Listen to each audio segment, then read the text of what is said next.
আসসালামু আলাইকুম সবাইকে কেমন আছেন? আজকে ভিডিওতে আমি দেখাবো কিভাবে খুব সহজে আপনার গুগল অ্যাকাউন্ট ডিলিট করবেন। মোবাইল দিয়ে কয়েকটি সহজ ধাপ অনুসরণ করে স্থায়ীভাবে গুগল অ্যাকাউন্ট ডিলিট করা সম্ভব সম্পূর্ণ প্রক্রিয়া দেখাবো। ভিডিওটি শেষ পর্যন্ত দেখুন কারণ আমি ধাপে ধাপে পুরো প্রক্রিয়া দেখাবো। তো চলুন ভিডিওটি শুরু করা যাক। তো আমরা সর্বপ্রথম এখান দিয়ে আমরা প্লে স্টোরে চলে যাব।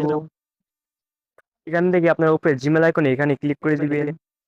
এখান থেকে আপনারা যে জিমেলটি ডিলিট করতে চান সেই জিমেলের উপরে ক্লিক করে দিবেন। এরপর এখান থেকে ম্যানেজ ইওর গুগল অ্যাকাউন্টে ক্লিক করে দিবেন।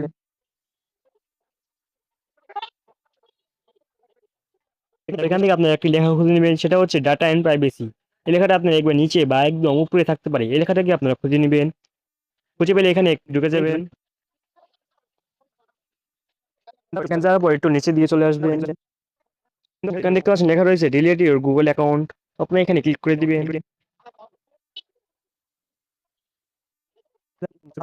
এখান থেকে আপনাদের ফোনের লক বা ফিঙ্গারপ্রিন্ট দিয়ে দিবেন।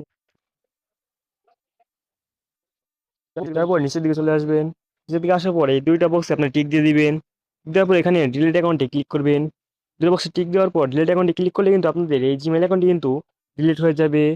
আর কখনো কিন্তু আপনারা এটাকে ব্যাক আনতে পারবেন না। তো গাইস, এটা ছিল আজকের ভিডিওটি। আজকের ভিডিওতে আমি দেখিয়েছি কিভাবে আপনারা খুব সহজে আপনাদের জিমেল অ্যাকাউন্ট ডিলিট করবেন। তো গাইস, দেখা হচ্ছে পরের ভিডিওতে। ততক্ষণ সময় ভালো থাকবেন। Good bye.